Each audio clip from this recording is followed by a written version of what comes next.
The board game Clue has a fascinating history dating back to the 1940s when it was called Cluedo overseas and was later brought to the United States by Parker Brothers. Today, Hasbro owns Clue. They actually acquired it in the 1980s, and over the years, the game has inspired many fun and creative spin-offs.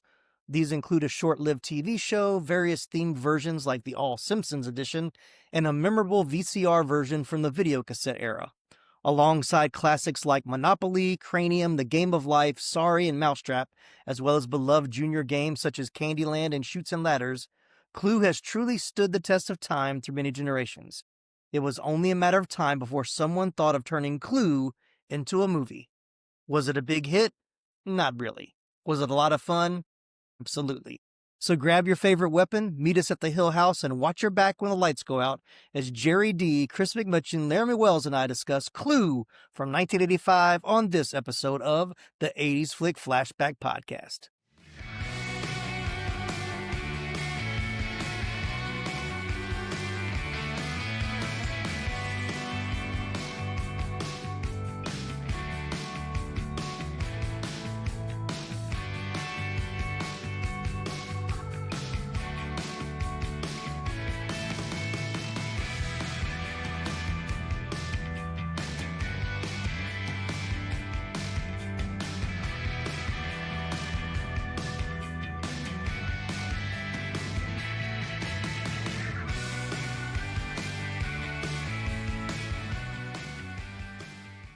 Welcome in, everybody. So glad to have you on this episode. I am your host, Tim Williams.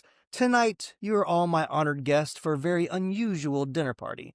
To solve the mystery of this beloved movie, I've invited 3 expert co-hosts, though I assure you, none of them are being blackmailed. First, to unlock the secrets of the study is a man whose film analysis is sharper than the dagger in the library, and unlike Mr. Body, his arguments are always alive and well. Please welcome to the mansion from Totally Rad Christmas Podcast, Mr. Gerry D. How you doing, Gerry? You seem to be suffering from what we call, I'm just kidding, I pressure of speech. I was going to do it. I was like, no, my Christopher Lloyd's terrible. How's it going? Good. Glad to have you on this episode. Our next guest, well, to make a long story short, I've invited him to the party. He's not being blackmailed. He's here because his love for 80s movies is no secret at all. Please welcome back to the show, Chris McMichen. How you doing, Chris? Doing good, and I didn't do it. And finally, to bring it all home, a man who knows every secret passage. He's here to help us figure out which of the film's endings is the best. And his insights always hit their target, no warning shot required. From Moving Panels Podcast, it's the one and only Laramy Wells. How you doing, Laramy? I didn't do it. I think we all said that, right? So glad to have you guys on this episode. We're kicking off our new season, just came off of our Summer of Sequels series, and excited to talk about Clue, which when I sent out a list of all the movies that I had not covered yet, this was by far the one that filled up the quickest. So everybody wanted to, not everybody, but it had a lot of people want to be a part of this one. And glad to have you 3 here on this episode for an ensemble comedy. Why not have an ensemble co-host as well? Or ensemble of co-hosts. That's the proper way to say it. But before we talk about the movie, I want to talk about Clue, the board game. So I want to know, what are your memories of the board game? Did you know about the game before you saw the movie, or did you see the movie and then realize there was a board game? So we'll start with you, Gerry. Yeah, so sometime in the mid-'80s, my mom bought a complete Clue board game at a garage sale, and my brothers and I were super into it. We played it all the time. We created our own characters, weapons, and rooms, and we even wrote to Milton Bradley, and they wrote back. We still have the note. It's at my parents' house, but they explained, of course, they're not going to take suggestions from kids, but they explained that, we didn't work for them, so they technically couldn't use our ideas, but they loved our enthusiasm. So we loved this game. Did knowing the game make you want to see the movie even more? Was that what got you excited about the movie? Yes. So we loved the game so much, and then we always wanted there to be a movie. And then in 1990, I remember being in class, and my friend Craig Land was making a joke about something, and he said, I didn't do it like you guys were saying. And he was like, yeah, like from Clue the movie. I was like, what? What are you talking about? Like, I have to see this now. So that weekend, we rented it. We went to Movie Land Video. I made my parents rent it, and it's been one of my favorites ever since. Oh, very cool. All right, Chris, what about you? Yeah, so played the game a good bit. My family was big time into family game nights of all sorts, and we played lots of things. You know, the Game of Life. We played a bunch of those old board games, and Mhm. Clue was definitely at the top of the list for us. And you know, it was one of those games where, regardless of your age, adults, kids, everybody could get into it. Everybody could play. You know, the Mhm. mystery behind it really made it accessible to everybody, and we really enjoyed it. And so I definitely knew about the game prior to the movie for sure. Okay. Cool. What about you, Laramie? The same. This was one of my favorite board games when I was a Okay. Mhm. kid. Yeah. And so, yeah, played it a lot. We still play it. It's one of my daughter's now favorite board games. And we've got a couple of different versions. You mentioned like the Simpsons version. Yeah. We've got a Doctor Who version Okay. and a Nice. Harry Potter version. Nice. Yeah, Okay. Cool. as well as the classic. We got the Yeah. classic as Oh well. yeah. Yeah. But yeah, no, and then it was the same thing. Like I found out there was a movie, and again, one of my favorite board games. So I was so interested. Mhm. I don't have the memory Jerry does to know exact date and time and place that I was when I discovered the movie existed. Uh, Right. but no, when I discovered the movie existed, I was very happy to watch it, and that was before I knew like who Madeline Kahn and Yeah. Martin Mhm. Mull and Mhm. who Mhm. really any of them were. Yeah. So Oh yeah. didn't realize I was also watching comedic geniuses at work. Mhm. But Mhm. yeah, no, love the board game. Still love the board game. One of my favorites. Yeah.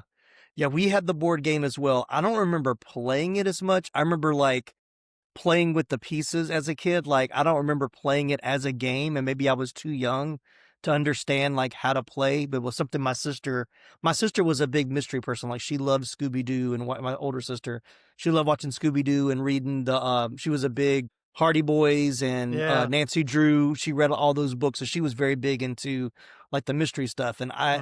I It don't was ever remember. Encyclopedia Brown for me. There you go. Yes. Yeah, Yes. yeah. Hardy Boys and Encyclopedia Brown. Encyclopedia Brown are mine. Yeah, Yeah. yeah.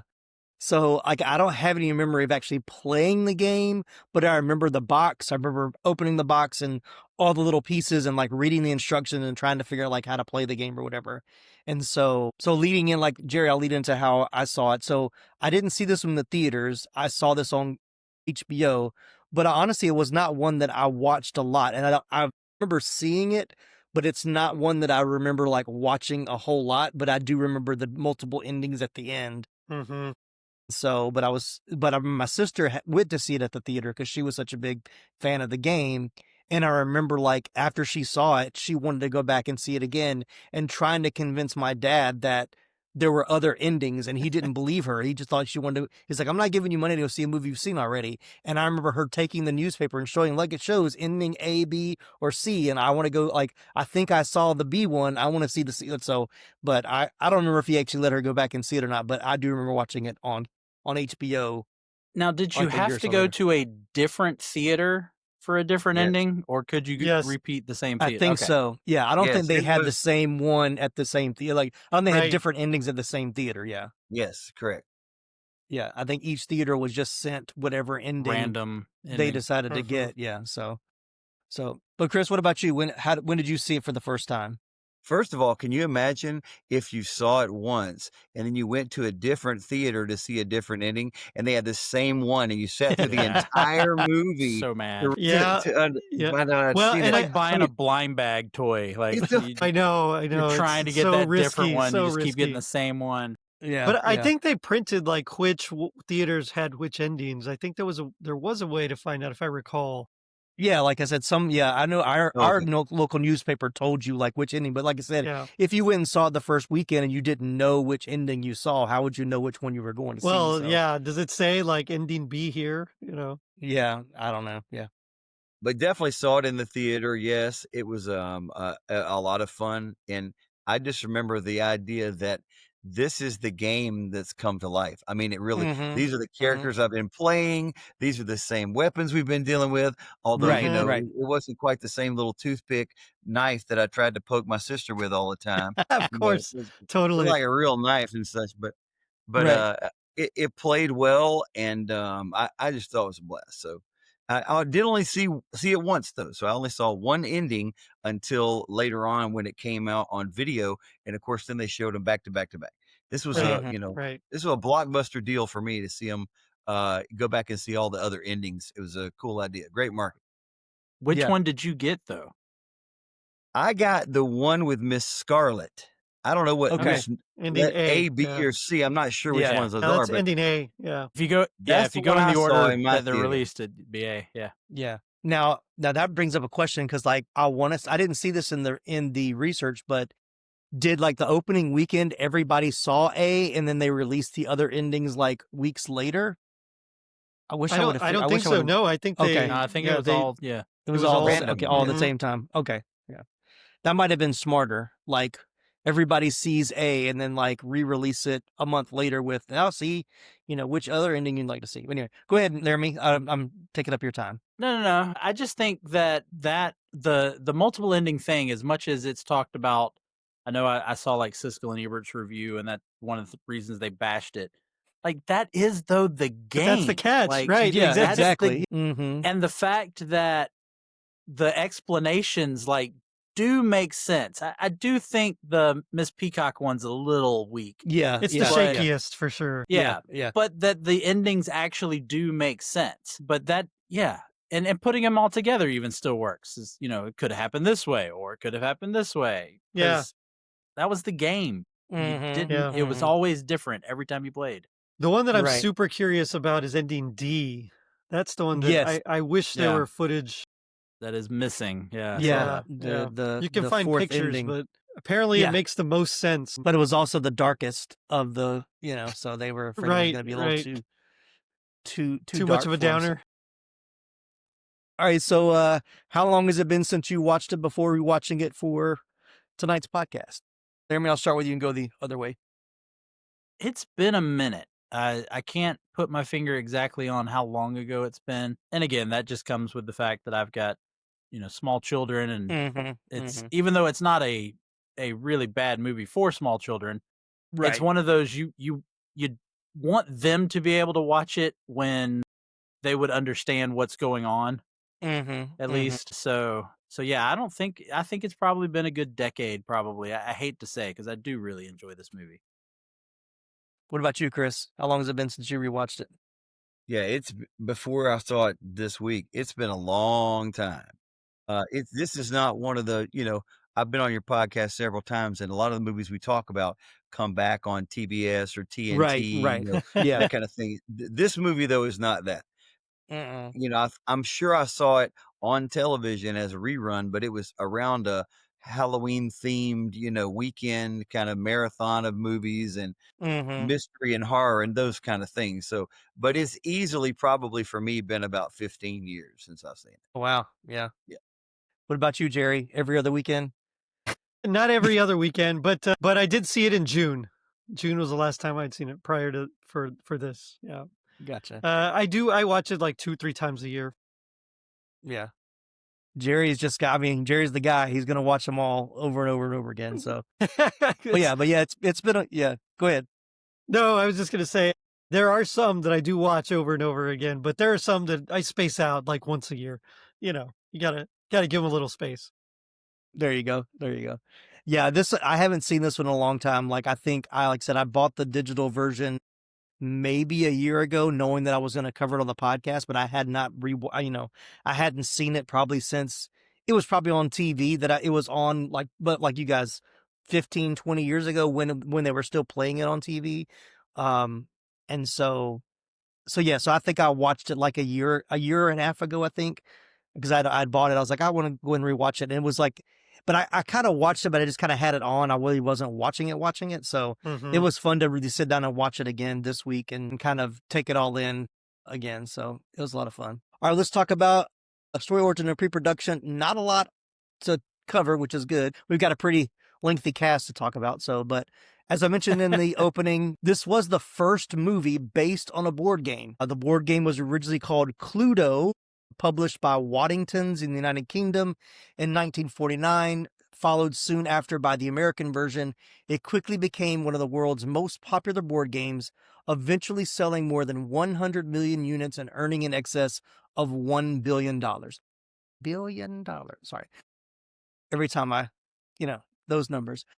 Producer Deborah Hill, yes, the Deborah Hill that co-wrote Halloween, initially acquired the rights to adapt the game from Parker Brothers and intended to distribute through Universal Pictures as early as 1981. But then executive producer and director John Landis conceived the storyline for Clue, and he approached the famed playwright and screenwriter Tom Stoppard to pen the script. Stoppard worked on the project for a year before quitting and returning all of the money he'd been paid for his services. He's like, I just can't do it. When Stoppard departed the project, Landis sought legendary composer Stephen Sondheim and famous actor Anthony Perkins to write the screenplay, just as they did together for The Last of Sheila in 1973, but both were too expensive, and in the end, director Jonathan Lynn wrote the screenplay himself. So Jonathan Lynn, I recognized that name. This was one of the first movies that he directed, but other ones that you would know him from are My Cousin Vinny, The Whole 10 Yards, I think is the other one. Whole 9 Yards. Whole 9 Yards, right? Mm-hmm. The first one, yeah. So, but I'm a huge fan of My Cousin Vinny. Yeah. So he's done some really good comedies. So, but that's it for production. They went through a couple of writing changes. I did read something I didn't put on my notes. I think Jonathan Lynn had them watch like a lot of 30s screwball comedies to for preparation, and how he wanted the dialogue to be done. And you can definitely see that in the movie. Like, it feels like that kind of that throwback slapstick, screwball comedies.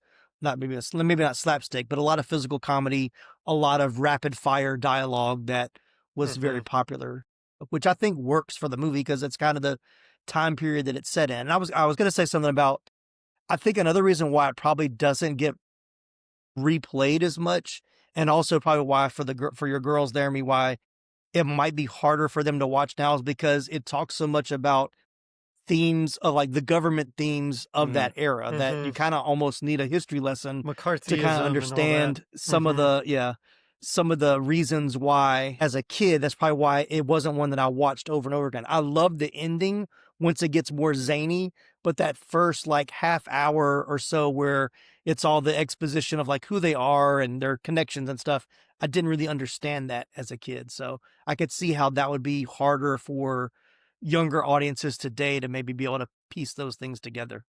I don't know, what do you guys think? No, for sure. Agree. I mean, yeah, there's definitely, there's like some Cold War stuff in there. There's, they talk about communism. There's the McCarthy stuff and, all the witch hunts. I mean, yeah, there's definitely stuff I didn't get as a kid, but the delivery still made it funny. Yeah. It's got some good jokes for sure. But I like when you break it down that you find out that Professor Plum works for you-know-who. That's right. Yeah. Because he works for he says that. And then he goes, it's a particular branch for the World Health Organization, which is WHO. So he works for you-know-who. You-know-who, yeah. There are a lot of good little things there. One of the things I did look up because I was just curious is what house they were using. And it turns out that they built all of that set in the studio. And except for the ballroom, except for the ballroom. There you go.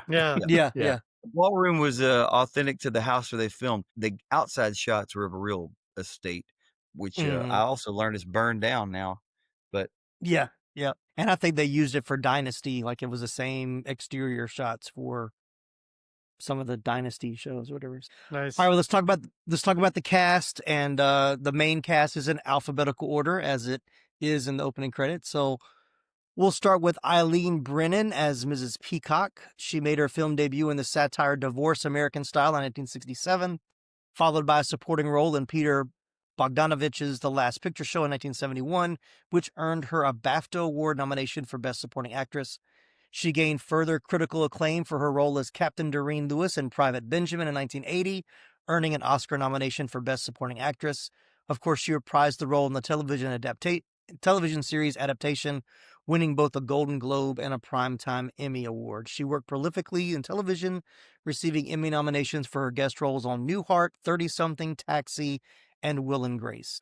So yeah, I knew her from the Private Benjamin TV show.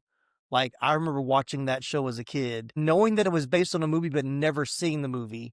And then I think years later, I saw the movie and had no idea it was this, that they had used the same person in the movie and the TV show, which I thought was kind of odd at that time. But it's pretty rare, yeah.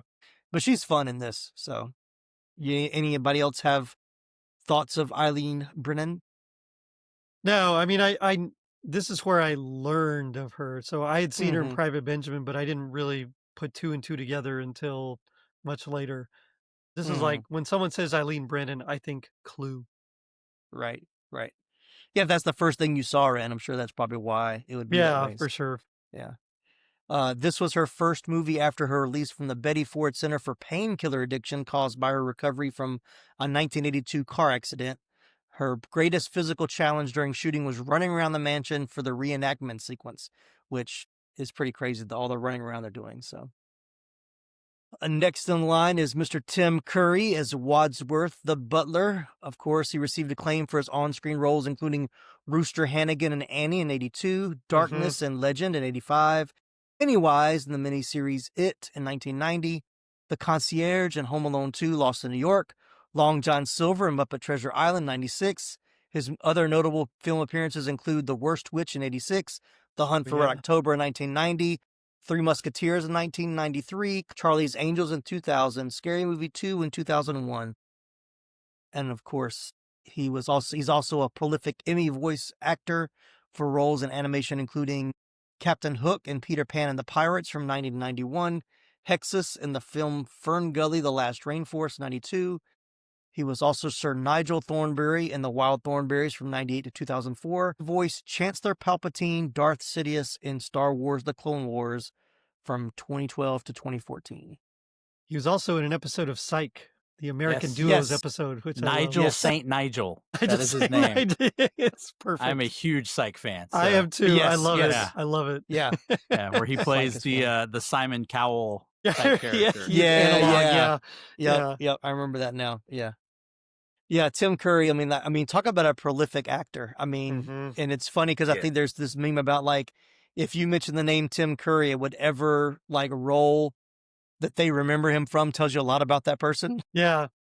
Is he Dr. Frankfurter from the Rocky Horror Picture Show? Is he from Clue? He's from Home Alone 2. So yeah, but he's great. And I had kind of forgotten that he suffered a stroke several years ago. Yeah. So, and has kind of, he did do an interview about the movie I was reading, because I guess there was an article that was printed what he was not able to be a part of because he had recently had the stroke. But then a couple of years later, they re-released the article with him being able to talk about the role, because he said publicly this was his favorite role of the films that he'd been in. So he enjoyed this one the most. Well, understand why. Yeah. I mean, like, the last half of the movie is all him, right? And it's just this super punchy, snappy dialogue. He's like his energy levels just had to be massive. So yeah, for sure. I know he was supposed to be in the Whodunit Clue documentary that Jeff C. Smith did, but he came down with COVID the day they were supposed to interview Tim Curry, and he didn't want to be known as the guy that gave Tim Curry, COVID. So he canceled, and apparently they didn't get the message on time, and it was a big deal. But it would have been really cool to hear his thoughts on it in that documentary. All right. Any other thoughts on Curry before we move on? Just that he's awesome. I mean, I'll just throw in he was almost the voice of the Joker on Batman the Animated Series. That's right. Yeah. But his voice was deemed too scary. I mean, he is a little bit like in Home Alone 2, when after he runs the credit card and it's discovered that it's stolen, and his grin like just grows slowly like the Grinch. There is something that is kind of scary. And then of course in Darkness and it's just like, wow. Oh yeah. He can be fun, but if he needs to be dark and mysterious, he can definitely pull that off for sure. So I did like him in The Shadow. Was in The Shadow? I have to go back and watch that one. That's the one with Alec Baldwin. With Alec Baldwin. Yeah, okay, yeah. too many to mention. But he was not the first choice for Wadsworth. The first choice was Leonard Rossiter, but he died before filming commenced. I think he was known as like a fast talking butler in like some other movie or TV show. The second choice was Mr. Bean himself, Rowan Atkinson, but it was decided he was not sufficiently well known at the time. So Man, I want to see that version though. That would have been a whole different movie. Yeah. That was really different. Yeah. But that would have leaned into like that, kind of the British, humor a little bit. It would have brought that in a little bit more, I think, because that's what he was known for at that time was the British comedies before Mr. Bean. Yeah. And let's get Leslie Nielsen as Colonel Mustard, and we got ourselves a movie. All right, next on the list, we got Madeline Kahn as Mrs. White. She was known for comedic roles in films directed by Peter Bogdanovich. There's the name again, I don't want to say. And Mel Brooks, including What's Up, Doc in 72, Young Frankenstein in 74, High Anxiety in 77, Laramy's favorite, History of the World Part 1, 1981, and her Academy Award nominated roles in Paper Moon in 73 and Blazing Saddles in 74. Blazing Saddles. Yeah. But this is what I knew Madeline Kahn from for sure. That, and I had seen Young Frankenstein. I had seen History of the World Part 2. Part 1 as a kid on TV versions of it. But of course, her famous "Flames on the Side of My Face" monologue was completely ad-libbed, which I thought was fantastic. Which part of me wonders if that's the reason, because it's such iconic, but when you watch it in the movie, it's just abruptly stopped. Yeah. And so, how much longer did she go is what I want to know. Yeah, what I read was, the director let her do, several different takes of, random things, but that one was the one that caused the cast to crack up. They completely lost it. And so I think that's why it's cut so short, because trying to get them back, you had to get those shots of them, but trying to get them to a straight face, it was hard to do. So, and I think she went a lot longer, and so he just had to keep it short, but. Yeah. But she's great. I just, she's great in this too. I love it. I really liked her in this part. She's a very, very gifted vocalist too.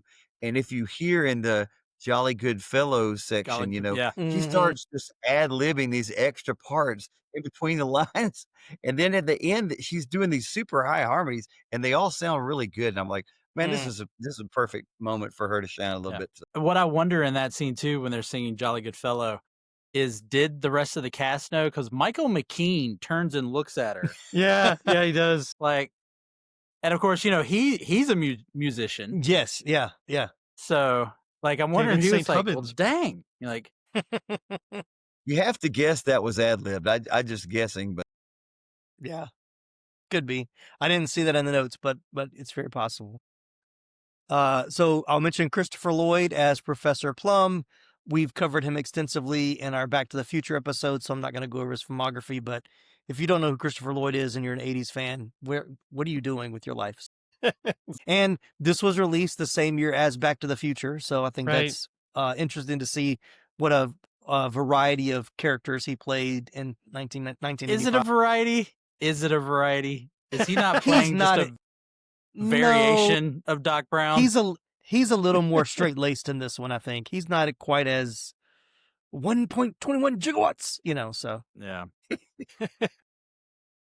But then, as we mentioned, Michael McKean as Mr. Green. McKean started his career as Lenny in the ABC sitcom Laverne and Shirley from 76 to 83. That's where I knew him from. He was briefly a cast member on Saturday Night Live for its 19th and 20th season from 94 to 95. He acted in films such as Used Cars in 1980, The Big Picture in 89, the latter of which he co-wrote. He's also known for having collaborated with Christopher Guest, acting in his films such as This Is Spinal Tap in 84, Best in Show 2000, A Mighty Wind 2003, and For Your Consideration in 2006. He co-wrote the song A Mighty Wind for the film A Mighty Wind, and he won a Grammy Award as well as A Kiss at the End of the Rainbow from the same film, which was nominated for an Academy Award. Which he wrote along with his wife, Annette O'Toole. Yes, that's right. Yep. Annette O'Toole. So so he's a prolific actor. And even though the Spinal Tap sequel. Sorry. And this is Spinal Tap. Come on. And then he even though he only appeared in one episode, he is officially the Perry White of the Smallville universe. Okay. Got to bring in that Superman reference. Good job, Laramy. Yeah. Well, of course. And then his wife played Martha. Yeah. Martha, yeah. Why did you say that name? Different Superman. Oh, yeah. Right. And then we've got Martin Mull as Colonel Mustard. We covered him in Mr. Mom, which this was another great role for him. And then we've got Leslie Ann Warren as Miss Scarlet. In the 70s, she worked mostly on television, receiving a Golden Globe nomination for playing Dana Lambert in the CBS drama series Mission Impossible from 1970 to 71.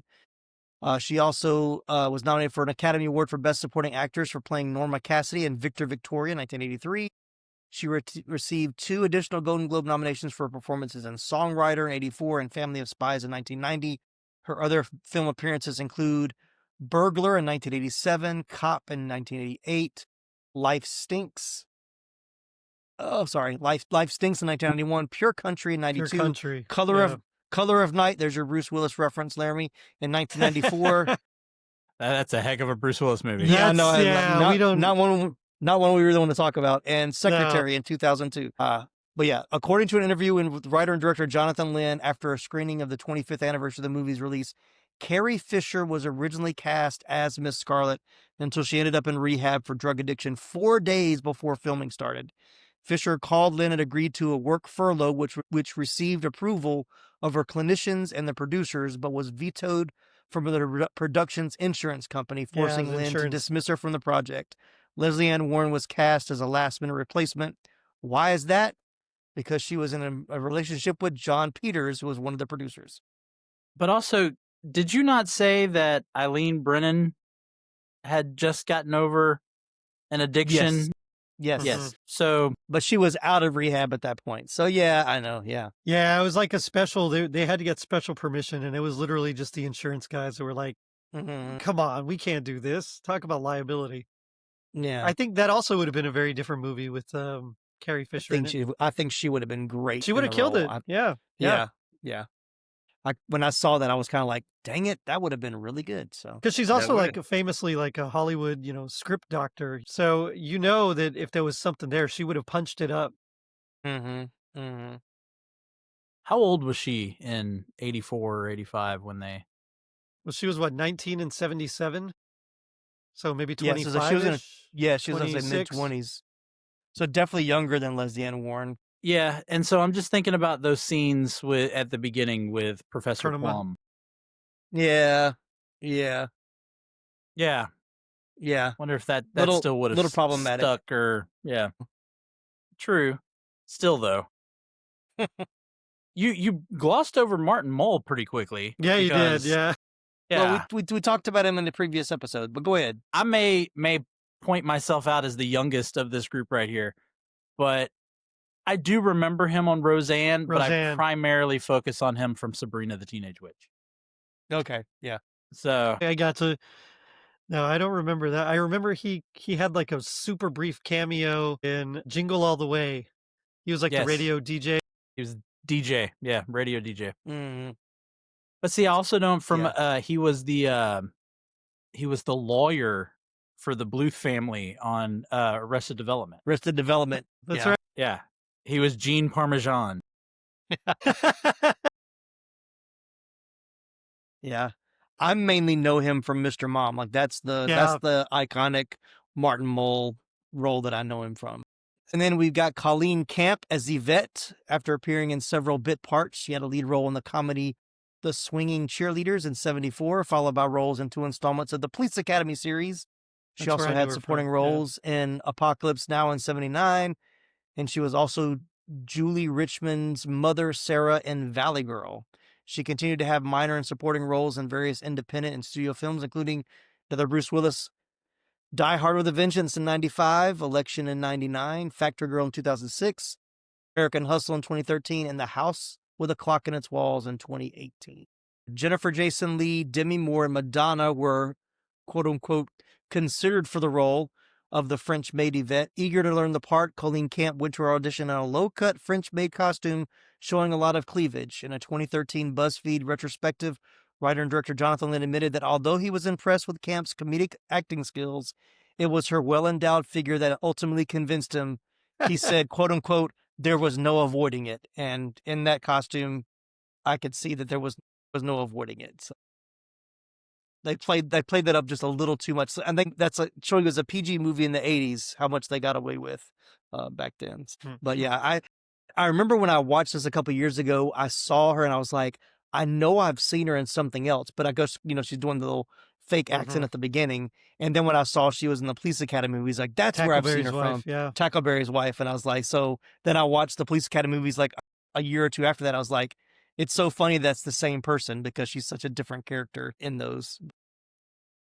Then we've got Lee Ving as Mr. Body. He's the front man of the Los Angeles-based hardcore punk band Fear. Yeah. As an actor, he had a role in Flashdance in 83. He was the motorcycle gang leader in Streets of Fire in 84. He also played the installer in the movie The Wildlife in 84 with Christopher Penn. And they said that he was basically cast because of his name, Lee Ving, because Mr. Body is leaving. Mr. Body is leaving. Well, the studio wanted a musician for Mr. Body. And yeah, I don't know why but they insisted on it. And so this was like Jonathan Lynn's kind of F you to Hollywood a little bit, okay, like, you want a famous musician? Well, this is your musician. Yeah. And from a band that nobody's heard of. Good job. Yeah. And is it me? I thought there was, and maybe it was just the version that I was watching. I mean, it's the version that I guess is out there, but in the scene towards the beginning of his introduction scene, when he's like saying he's the one that's blackmailed them, it almost seems like his voice is dubbed, but I'm assuming it was just bad ADR there. No, his voice is dubbed. It's actually not. It is dubbed. Okay. Yeah, that was see that in confirmed. Okay. Yeah, I don't recall who it was, but for a long time people thought it was Joe Mantegna. Okay. It's not. It's someone else, but I just don't remember who it is right now. But it has been fully confirmed that it's dubbed. Okay. Yeah. It was just a bad match on one like short scene, and I was like, wait a minute, is that really him talking, or is it just a bad overdub? So okay, all right, we'll try to hit these kind of quick. Bill Henderson as the cop in the mid-70s. He appeared on many TV shows. He appeared in films like Inside Moves in 80, City Slickers in 91, White Men Can't Jump in 92, among others. He was actually a jazz musician first before he got into acting. Jane Weedland as the singing Telegram Girl, once again another musician. She's the lead singer of the Go-Go's. Yep. She also played Joan of Arc in Bill and Ted's Excellent Adventure, which we talked about before. Jeffrey Kramer was the motorist. He made his first appearance in TV series Barney Miller. He played Deputy Hendrix in Jaws and Jaws 2. And he was also in Beretta and another, like maybe the Deborah Hill connection. He appeared in Halloween 2 playing Graham, the dentist who examines dead Ben Tramer's body, believing him to be Michael Myers. So there's that connection. And then Kelly Nakahara as the cook. She is most known for her role in MASH, and she was also a TV spokesman for IBM in the 80s. And then the uncredited cameo, Howard Hessman as the chief of police, who of course we know as Dr. Johnny Fever from WKRP in Cincinnati, and Charlie Moore in Head of the Class, and of course Captain Pete Lassard. That's the one. Yeah.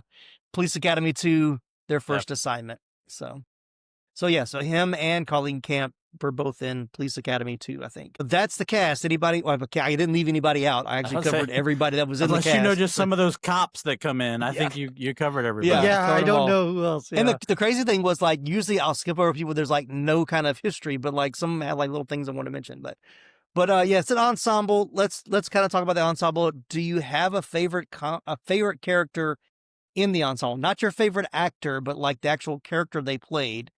Do you have a favorite? Oh, that's hard when you say it that way. So I think my favorite character in the movie is Wadsworth. Yeah, I mean, it's easy. But my favorite character not including this version of him, it is Professor Plum. Yeah. Okay. So like that's the character you choose to play as when you're playing. Yeah. Yeah. Oh, okay, yeah. And it's dumb. When I was a kid, I saw Professor and I just thought, oh, he's like a cool, like nuclear physicist or something. A professor could be anything, right? But as a kid, I didn't know it. So I was just like, and he had glasses, he was kind of nerdy. So I was like, hey, he's me. So yeah, so I tend to gravitate towards him. But in the movie, I mean, I think Wadsworth, is probably the standout character in the whole thing. Wants to go Yeah, next. I was going to say Miss White until you said, because I don't think, can you separate that character from Madeline Kahn? I don't know. So Yeah, it's so hard to, yeah. yeah, but I mean, yeah, if you just go maybe character alone, I'd probably also say Wadsworth. But yeah, no, my gut, that flames on the side of my face, like that's It's just so good. it's so good. It's so Yeah, iconic. yeah. I mean, there's even a couple of moments where she just makes like a noise, Mhm, and yeah, it's hilarious. yeah, yeah. So It's so funny. yeah, The Colonel Mustard character a lot. Yeah.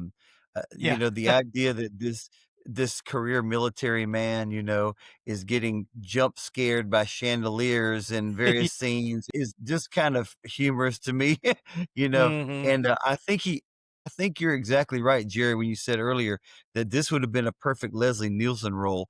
He plays it so straight-laced, and without any kind of scent of humor in it. And it's just a really good role for Martin. I think it's fun to watch. Mhm. That Yeah. whole interaction of, are you trying to make me look stupid? You don't need any help from me, sir. That's right. And then that's right. I don't. then he just pauses like, Well, even like He had Chris some is great saying when he talks about that he got his money because he Because lost he his lost his mommy and mom. daddy.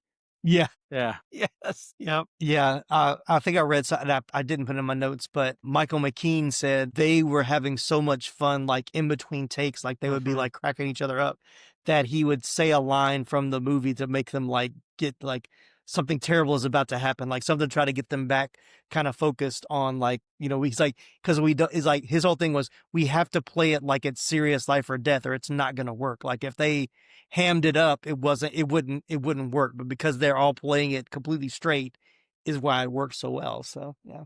All right, iconic scenes. If someone said to you, "Clue," what is the scene that pops into your head? Go ahead, Jerry. You laugh Flames. first. Yeah. It's got to be flames. Yeah. Which That's is the crazy one. because that's in the third ending. So like when it first came out, that may not have been which everybody saw, which I think is crazy. So yeah. What about you, Chris? Same, the flames on the side of your face, or you have a different one?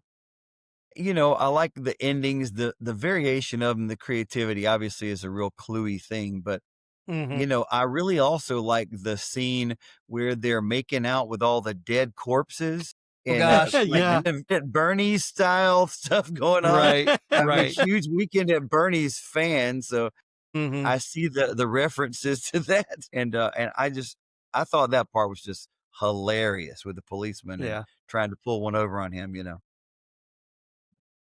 Yeah, because they cover the blood on the motorist, yeah, but yeah. Mr. Body just You it's can just see all the there. blood splattered It's everywhere. all there. Yeah. And then when he's kissing the cook or whatever, and he's trying to hold her, he pulls like her eyelids up, Pulls so her it's your eyes open. eyeballs. Yeah. Yeah. I was like, okay, come on, man. Hilarious. What kind of cop are you? Yeah. And then this guy's dead drunk. Oh, he's dead, all right. Dead right. Yeah. You're dead right. Yeah. I can assure It's like- you he will not be driving home. Yeah. We'll get him a They said- car, a black car. Yeah. A black long car, black car. So good. All right. Yeah. Yeah. Iconic things like, I mean, yeah, a lot of the sight gags, like them bumping into each other and, some of the jump scares and stuff are kind of the stuff that I remember. But I really remember, like, for me, it's not really an iconic scene, but what I remember from the movie, like, as I said, I remember watching the endings probably more than anything else. So the little place cards between the endings were like, it could have happened this way, but it did have, what if it was this? So I definitely remember that. That's like the thing that I remember of it as a kid. I But- always think wanted- also Oh, go ahead. Sorry. Wadsworth running around right before Yes. all the Right, yeah. endings. Right. Especially the one where he has the knife and it's the way Tim Curry runs. They're just, Yes. yeah, because he's like slightly back and Mhm. yeah. It's like he's keeping like his butler's posture, right? Yes. Just Mhm, really upright. mhm. Yeah.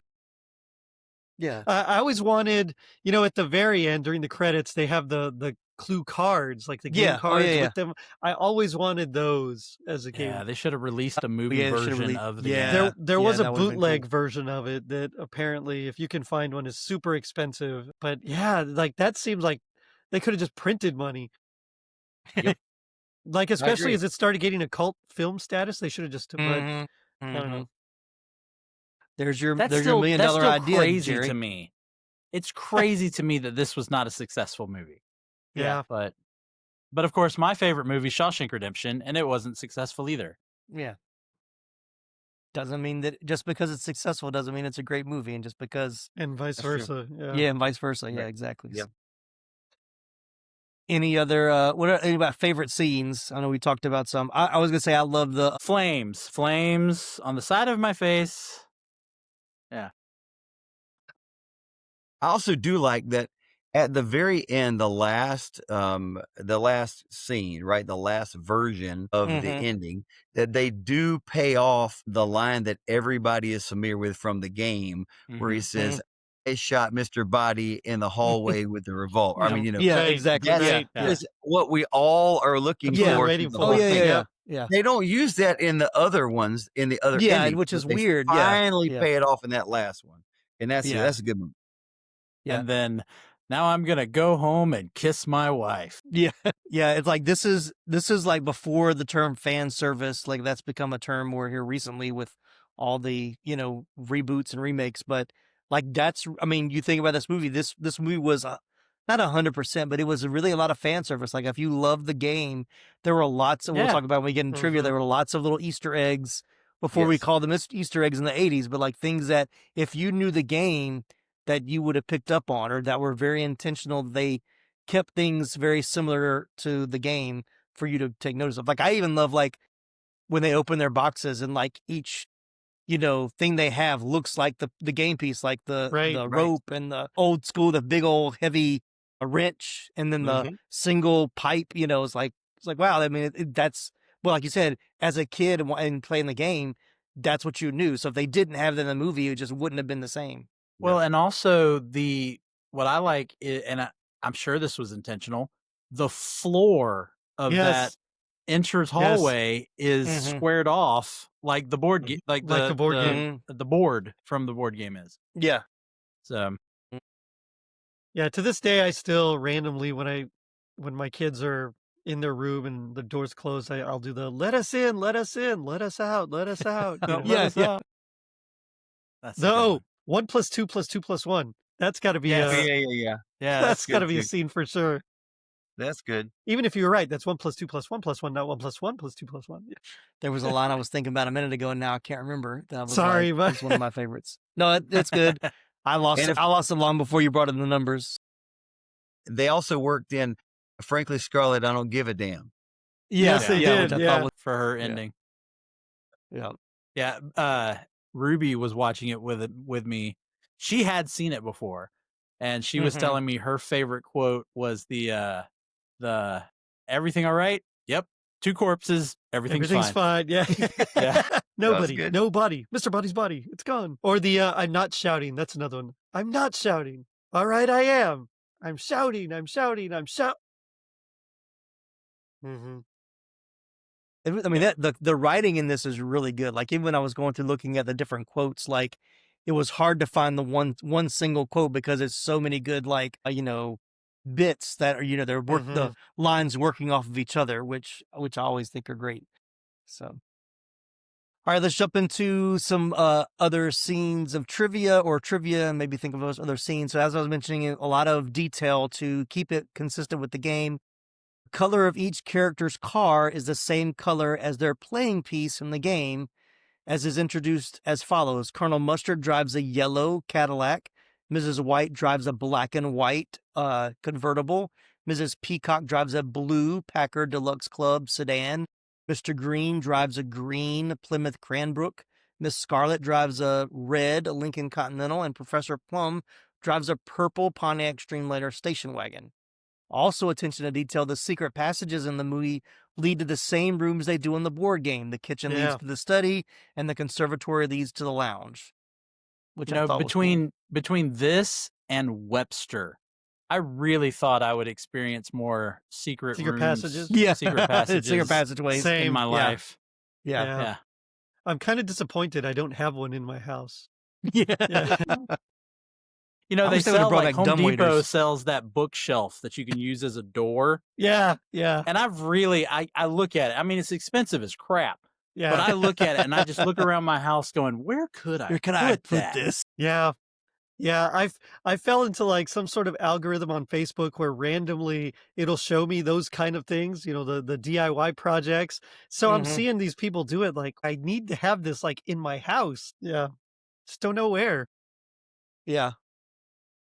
Yeah, very cool. Yeah, I agree. I'm trying to think there was other movies or TV shows like we'll get to it. So the decor By the way, in the I will house. also point out the four of us are representing 4 different colors as well. That is true. We sure That are. is true. Right. Unintentional. So who would that? So that would make you Colonel Mustard. I'd be Colonel Mustard. I guess Chris is Mrs. Scarlet.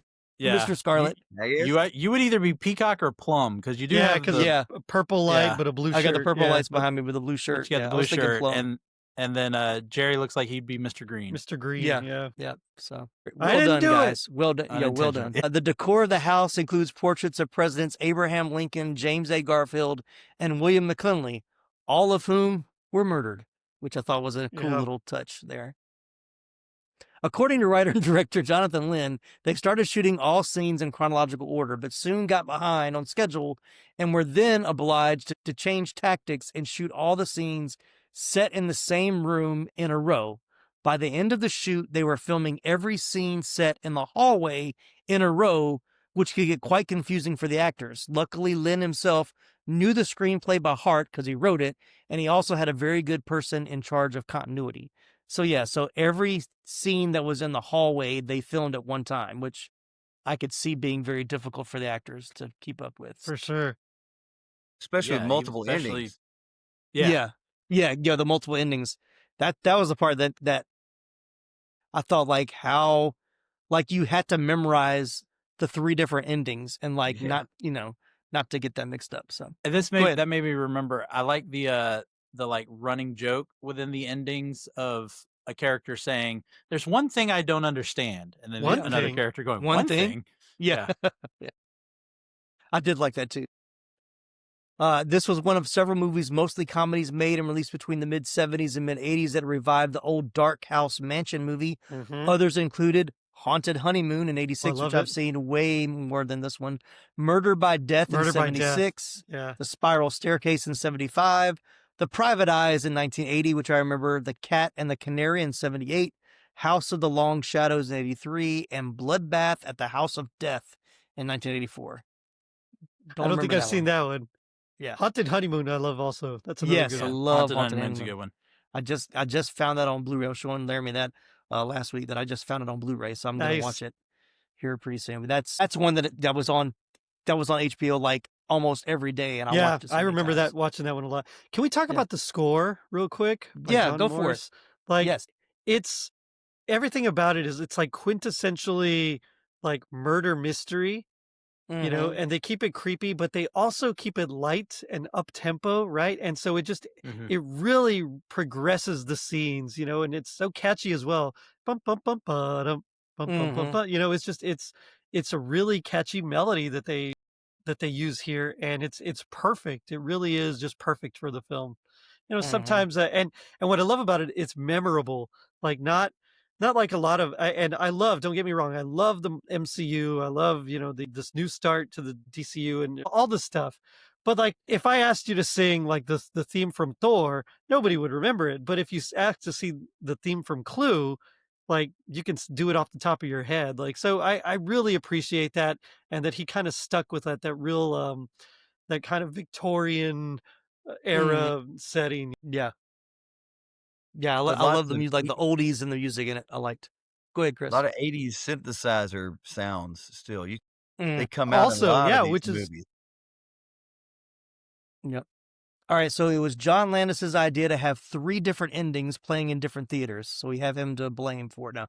His reasoning that if the audience caught onto the gimmick, they would each go see the film 3 times. but his plan backfired as people decided they didn't want to pay 3 times to see the same movie with, because each ending is probably only maybe 5 minutes. Right. I mean, even though it's only an hour and 37-minute movie, I think. So you're still paying, to see 95% of the same things. Mm-hmm.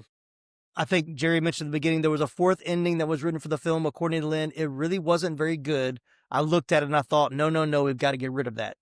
In it, Wadsworth committed all of the murders and reveals he poisoned the champagne, leaving no witnesses when the 6 guests soon die.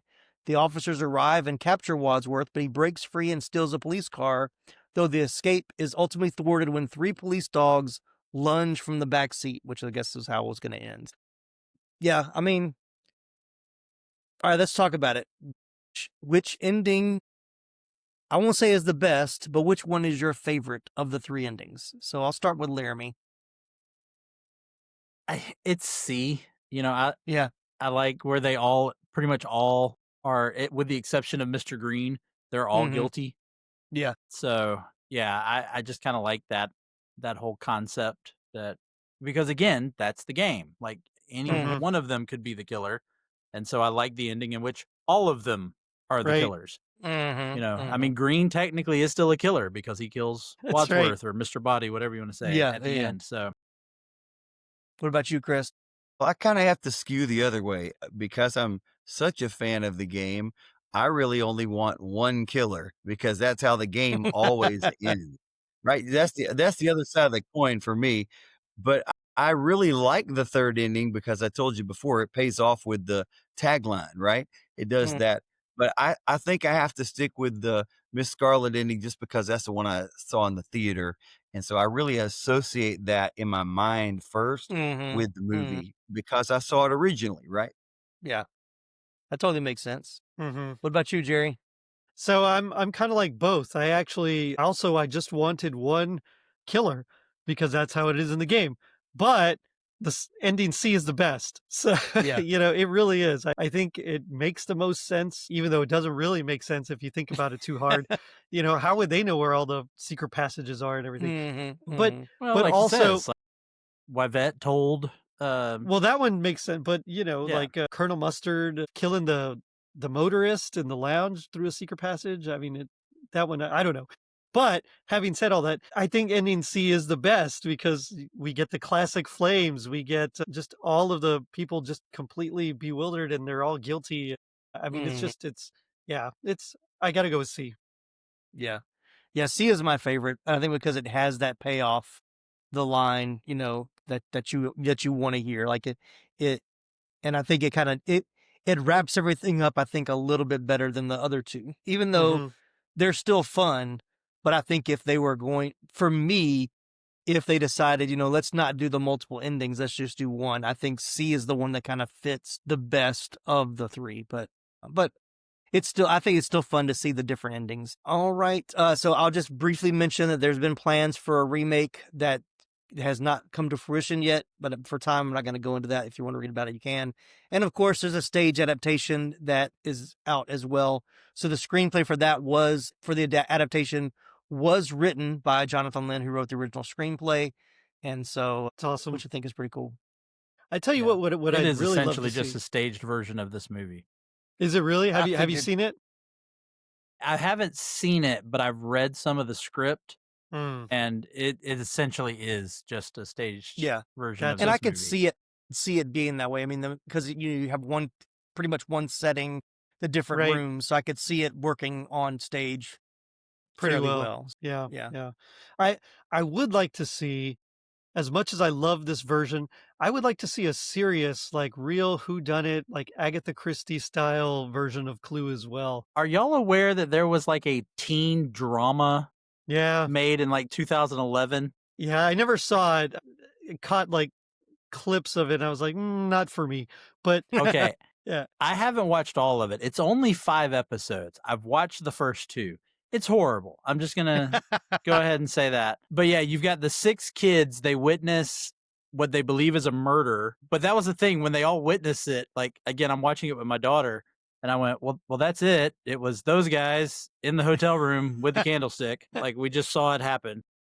none of them, they don't have the names of the characters, but they get away, they're connected. Like the kid who is the Professor Plum character.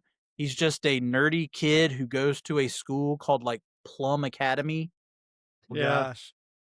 And then the kid that is the Colonel Mustard character, they introduce him and I figure out, okay, he's supposed to be Colonel Mustard. And then they show him playing a video game called Mustard Missions. And he achieves Colonel ranking. Oh my gosh. Oh my gosh. Yeah, it's horrible. And then throughout again, I only watched the two episodes, but it takes place over multiple days. But they're like the Power Rangers. They're always wearing the color that is associated with the character from the game. Gotcha. But yeah, it's bad. I'm just gonna go. I am going to finish it because I'm just curious. You just have to, though. Yeah, for sure. I'm just curious. Yeah. But yeah, it has to do with this whole conspiracy with Nikola Tesla and. Okay. Yeah. Wow. Okay. Yeah. There was a VCR version of the game. Yeah. Oh yeah. I remember. And that. then there was also a Clue 2, which was like a sequel to the VCR version of the game. It's really bad. So I played it. I bought it for my brothers one Christmas because it was like a running gag. I played it at a cousin's house, and then we just never got to play it, my brothers and I. And we were so into Clue. So I finally one Christmas got it for us, and we played it. And the acting in the whole videos were, yeah. If I never see it again, I'll be okay. I think I saw the video, like the video version of the first one. Like, I think I remember like one of my friends had it. I don't think we played the game. We just watched the video, and I remember being like pretty terrible. Like the acting and the quality was pretty. And they used the expanded roster. So like somewhere in the late 80s, they released Clue Master Detective. Yeah. Okay. With like Madame Rose. Yeah. Monsieur Brunette. Miss Peach. Yeah. Sergeant Gray. So they use those in the cast. And I think Professor Plum is like an archaeology professor. Mr. Green has like connections to the mob. Sergeant Gray is not actually a sergeant. He's like an escaped mental patient that thinks he's like a cop. I mean, it was weird, man. It was weird. Yeah. Some things just be left alone. It made me want to go back and watch this movie. I'll say that. All right, well, let's talk about box office and start to wrap this one up. Clue was released in the United States on December 13th, 1985, but struggled at the box office, opening at number 6. The other new release, Jewel of the Nile, took the number 2 spot behind Rocky IV, which dominated the number 1 spot for the third week. Clue grossed just $14.6 million in North America, just short of its $15 million budget. So yes, it was not a box office success, but once it was released on VHS and of course on cable, where you could watch all 3 endings together, is when it kind of hit its cult status, where it became a fan favorite of our generation. All right, it's time to take a look at how well this 80s flick holds up today. It's the Rewatchability Nostalgia Meter, our way of measuring how enjoyable a movie is for repeat viewings, along with the waves of nostalgia it brings. Here's how it works. It's a 1 to 10 scale. Any number between 1 and 10 will do. Here are a few parameters to help you decide. At the bottom of the meter, a number 1 is I saw it once and that was enough. Right in the middle is a 5, which means it's a good rewatch every couple of years. And the highly coveted top of the meter, 10, is highly rewatched and full of nostalgia. So I'm going to go out of order this time and start with Chris. Chris, where does Clue rank for you on the rewatchability nostalgia meter? Well, those are 2 different things for me. It's hard because it's true. For me, the nostalgia is very high because, like I said, I came through it the way I think it got intended, with the game first and then the movie later, right? The movie second, right? It's like reading a book first and then seeing the movie version is really how I would like it always to play out, right? And that's kind of what happens here. It's like the game in this case is my novel version in my head, and then I saw it for real. So I think on the nostalgia meter, if I could indulge and give 2 numbers, I'd probably give it an 8 in nostalgia, but rewatchability maybe a 5 for me. It's obviously been a while since I've seen it. I did enjoy seeing it this time. Obviously when I watched it back this week, Certainly enjoyed it. A lot of laughs, a lot of good funny moments that brought the movie back full circle for me. But I think maybe every year or two would be plenty enough for me. Gotcha. What about you, Laramie? Yeah, this is a tough one because I think nostalgia wise, I agree it's up there probably at an 8. But in rewatchability, the way Chris is talking about it, I'm going, yeah, but I just said I haven't watched it in a decade. But I also look at it as it's one of those movies that, and we've kind of shown that in the show. You almost don't need to watch it because it sticks with you. Right. So many of the scenes, so many of the lines sticks with you. So you don't really need to rewatch it, but it does have that rewatchability because you can just quote it and have fun with it and all that. So I'll probably just knock that down just to give one number, and I'll say a 7. Okay. All right, Gerry, you're up. What you got? So this is probably a 9 for me. I knew it was going to Because I do watch it. I do watch it a couple of times. I do watch it a few times a year. So it's not quite a 10, only because there are a few slower spots.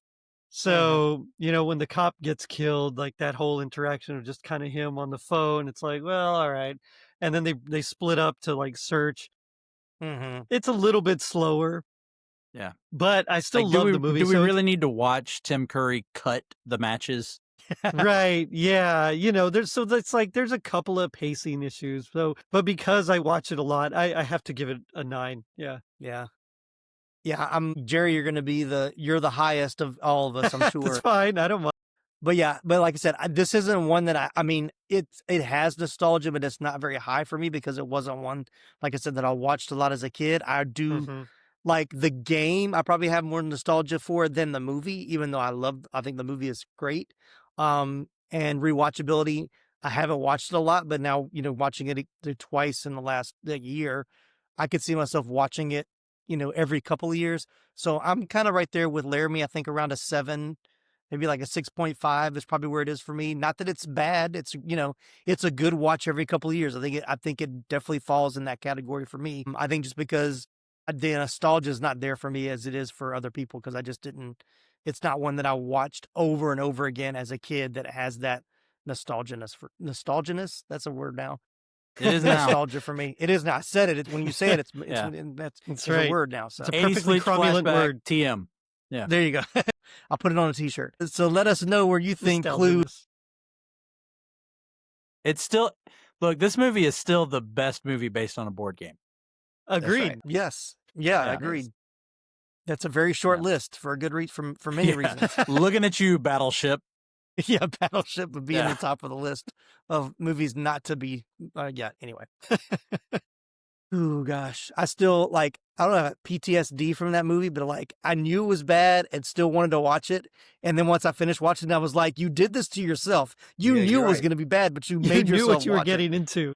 Yeah, it's like look, because we'll never talk about this movie. I just got to throw in the way they finally made it connected to the game, where they were like, "We can't see them. We'll just lay out a grid," and they lay out a grid.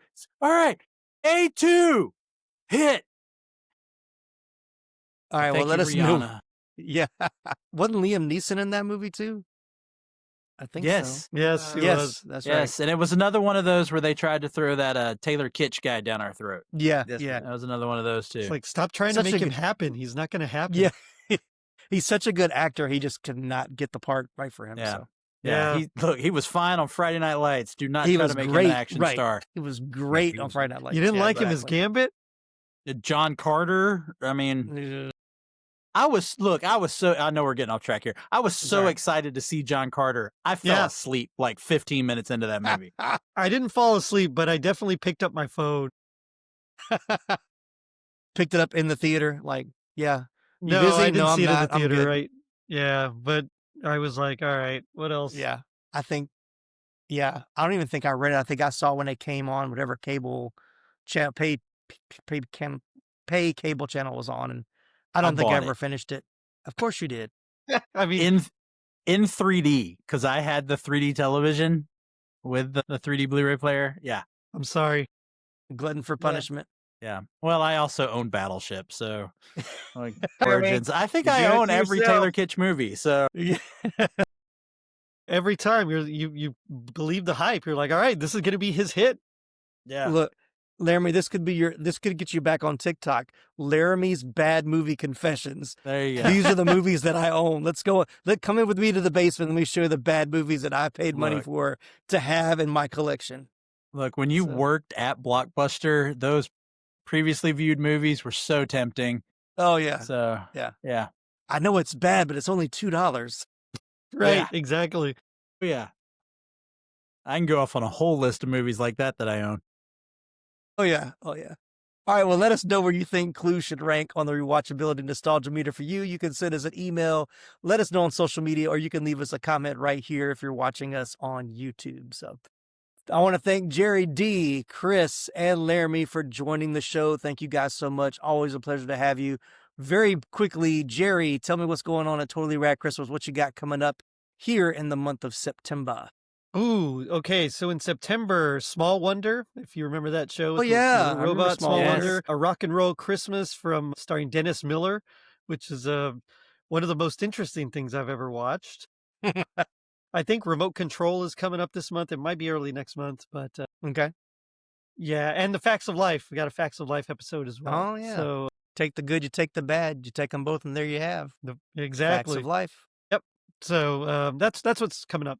And then October, I usually do a Halloween movie or a Halloween episode and a Christmas episode. Awesome. And I kind of know what that Halloween episode's going to be, and I'm excited about it. So, Yeah, that one was good. It was fun. Yeah. All right, so definitely check out Totally Rad Christmas. If it's 80s in the Christmas, if it's rad in the 80s, he's got it covered. I always mess that up for some reason. No worries. And Laramie, what's going on over at Moving Panels for September? Well, of course, September is when we kick off our new year. So we're starting things off. I wanted to do two things that I was not familiar with. So we kicked off the month with Blue Beetle because I had never seen Blue Beetle until I did that episode. And then later in the month, we're going to do Paper Girls, the series that I'm sure a lot of people don't even know existed on Amazon Prime that was released a few years ago. But going to do that. And then over on our side podcast, King Sized, Stephen King's birthday is in the month of September. And we are releasing an episode on my favorite movie, The Shawshank Redemption. Nice. Very cool. Very cool. Chris does not have a podcast, but it's still good to have you on the show. Always glad to have you. Anything you want to talk about? You do anything exciting that you want to let us know about, even though nobody can hear or see it? Sure. Yeah. I'm What football games you watching? Yeah. That's right. we're headed to Gulf Shores in a week when the school's going Oh, break. yeah. That's good for me. That's right. I do have two teachers on the show, Laramie and Chris. Well, yeah, Chris is still a teacher. He's retired, but he's still teaching. So have support your educators. And a So- former. I was a band director and a former for a while. There you go.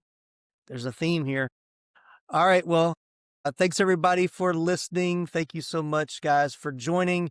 If you enjoyed this episode, please leave us a 5-star review on Apple Podcasts. Be sure to follow or subscribe so you never miss an episode.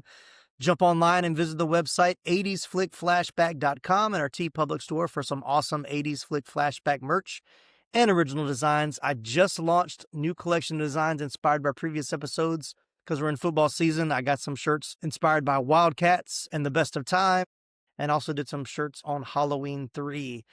Thanks again for tuning in. I'm Tim Williams for the 80s Flick Flashback podcast. They all did it. But if you want to know who killed Mr. Body, I did it in the hall with the revolver. Okay, Chief, take him away. I'm going to go home and sleep with my wife.